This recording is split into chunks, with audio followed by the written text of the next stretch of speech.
नमस्कार दोस्तों, आज के इस खास एक्सप्लेनर में हम डिजिटल लेंडिंग की दुनिया के एक बहुचर्चित नाम पर चर्चा करने वाले हैं, जो जल्द ही शेयर बाजार में कदम रखने जा रहा है। जी हां, हम ओनेमी टेक्नोलॉजी के आईपीओ को पूरी तरह से डिकोड करेंगे। ये सिर्फ एक कंपनी के पब्लिक होने की बात नहीं है, बल्कि भारत में एआई बेस्ड लेंडिंग का भविष्य कैसा होगा, उसकी एक साफ झलक है। तो चलिए, बिना किसी देरी के शुरू करते हैं। आज की हमारी चर्चा का एजेंडा काफी सीधा है। हम ओनेमी टेक्नोलॉजी के परिचय से शुरुआत करेंगे, उसके बाद की आईपीओ डिटेल्स, फाइनेंशियल्स और वैल्यूएशन को देखेंगे। फिर हम कंपनी की ताकत और जोखिमों का विश्लेषण करेंगे और आखिर में आईपीओ टाइमलाइन पर नजर डालेंगे। तो चलिए, सबसे पहले ओनेमी टेक्नोलॉजी के परिचय और उनके काम करने के तरीके को समझते हैं। अब आप सोच रहे होंगे कि ओनेमी आखिर है क्या? तो सुनिए, ये कोई आम लेंडर नहीं है। ये पूरी तरह से एआई द्वारा संचालित एक एडवांस्ड डिजिटल प्लेटफॉर्म है। आसान भाषा में कहें तो कस्टमर के जुड़ने से लेकर लोन पास होने और पैसे खाते में आने तक का पूरा प्रोसेस इन्होंने ऑटोमेट कर दिया है।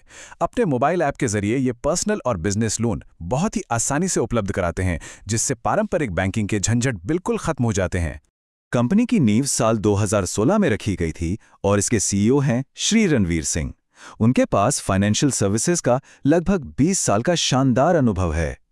इस तेजी से बदलते डिजिटल लेंडिंग स्पेस में किसी भी स्टार्टअप के पास ऐसा अनुभवी नेतृत्व होना वाकई में निवेशकों का भरोसा काफी बढ़ा देता है। अब जरा इनके ऑपरेशंस के स्केल को देखिए। ये आंकड़े सच में चौंकाने वाले हैं। 63 मिलियन से ज्यादा रजिस्टर्ड यूजर्स और 52,000 से ज्यादा मर्चेंट पार्टनरशिप्स। ये कंपनी भारत के 17,000 से भी ज्यादा पिन कोड्स तक अपनी पहुंच बना चुकी है। टियर 2 और टियर 3 शहरों में ये जिस तरह से क्रेडिट गैप को भर रहे हैं, वो फाइनेंशियल इंक्लूजन की दिशा में एक बहुत बड़ा और असरदार कदम है। चलिए अब आगे बढ़ते हैं और उन नंबर्स पर बात करते हैं जिसका मार्केट को बेसब्री से इंतजार था, यानी की आईपीओ डिटेल्स। सबसे पहले बात करते हैं इशू साइज की। कंपनी का कुल इशू साइज 925.92 करोड़ रुपए तय किया गया है। ये एक बहुत बड़ा अमाउंट है, जो साफ दिखाता है कि कंपनी अपनी टेक्नोलॉजी और मार्केट शेयर को बढ़ाने के लिए कितने आक्रामक रूप से पूंजी जुटाने की तैयारी में है।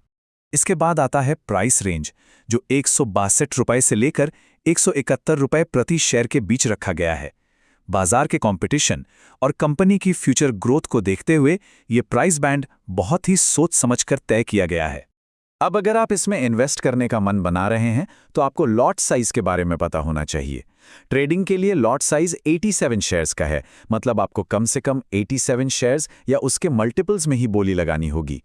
तो इन सब कैलकुलेशंस के बाद एक रिटेल इन्वेस्टर के लिए मिनिमम इन्वेस्टमेंट कितना बनता है, वो है 14,094 रुपए। ये वो शुरुआती अमाउंट है जिससे आम निवेशक इस कंपनी की ग्रोथ जर्नी का हिस्सा बन सकते हैं। अब चूंकि हमने आईपीओ के मुख्य आंकड़े देख लिए हैं, तो चलिए कंपनी की फाइनेंशियल स्थिति और वैल्यूएशंस पर एक नजर डालते हैं। पिछले कुछ सालों के ये आंकड़े कंपनी की दमदार वित्तीय ग्रोथ की कहानी बयां करते हैं। 2023 में इनका रेवेन्यू 984 करोड़ था और 2025 के लिए जो प्रॉफिट का अनुमान है वो 1337 करोड़ रुपए है। ये सिर्फ नंबर्स नहीं हैं, बल्कि इस बात का पक्का सबूत है कि इनका एआई संचालित मॉडल ना सिर्फ काम कर रहा है, बल्कि बड़े पैमाने पर मुनाफा भी जनरेट कर रहा है। इन्वेस्टमेंट के लिए एप्लीकेशन स्ट्रक्चर को मुख्य रूप से 2 कैटेगरीज में बांटा गया है। रेगुलर कैटेगरी के तहत 2 लाख रुपए तक इन्वेस्ट किया जा सकता है और हाई नेटवर्थ इंडिविजुअल्स यानी एचएनआई के लिए ये लिमिट 2 लाख से 5 लाख रुपए के बीच है। ये स्ट्रक्चर सुनिश्चित करता है कि हर तरह के निवेशक को बराबर मौका मिले। अब आते हैं एक बहुत ही महत्वपूर्ण हिस्से पर।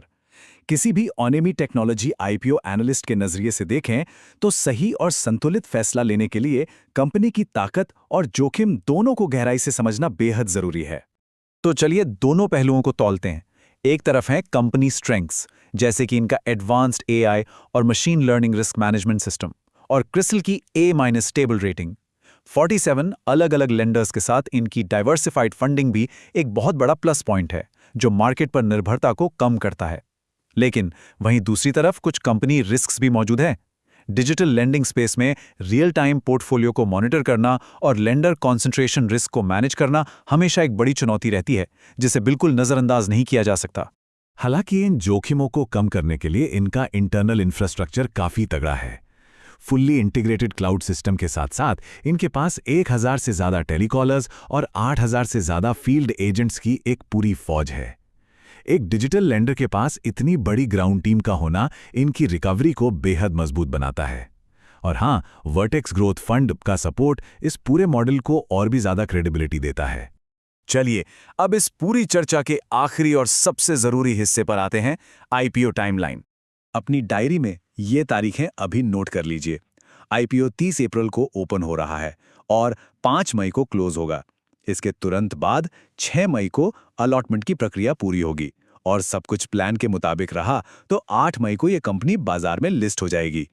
ये विंडो बहुत छोटी है और बाजार में इसे लेकर काफी हलचल है।